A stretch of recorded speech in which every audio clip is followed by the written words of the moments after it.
वहाँ जाना कोई बड़ी बात नहीं है, कार खरीदना कोई बड़ी बात नहीं है, अंग्रेजी बोलना कोई बड़ी बात नहीं है। इन जुमलों में हम कह रहे हैं कोई बड़ी बात नहीं है। इसके लिए आपको यूज़ करना होगा इंग्लिश में is not a big deal. आइए कंप्लीट स्ट्रक्चर देखते हैं। Verb plus ING plus is not a big deal. अच्छी तरह समझने के लिए कुछ मिसालें देखते हैं। वहाँ जाना कोई बड़ी बात नहीं है, going there is not a big deal. Going there is not a big deal. Car खरीदना कोई बड़ी बात नहीं है, purchasing a car is not a big deal.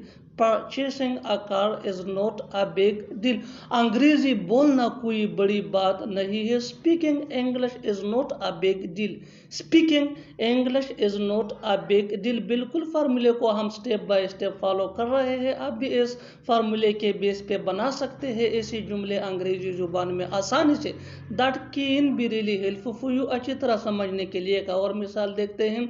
One more example for better understanding. पैसा कमाना कोई बड़ी बात नहीं है, पैसा कमाना कोई बड़ी बात नहीं है, earning money is not a big deal. Earning money is not a big deal. और आखिर में ये सेंटेंस आपके लिए कमेंट सेक्शन में इसका जवाब ज़रूर देना। उससे बात करना कोई बड़ी बात नहीं है, उससे बात करना कोई बड़ी बात नहीं है। Subscribe to English PS for more advance English sentence structure. Thanks man.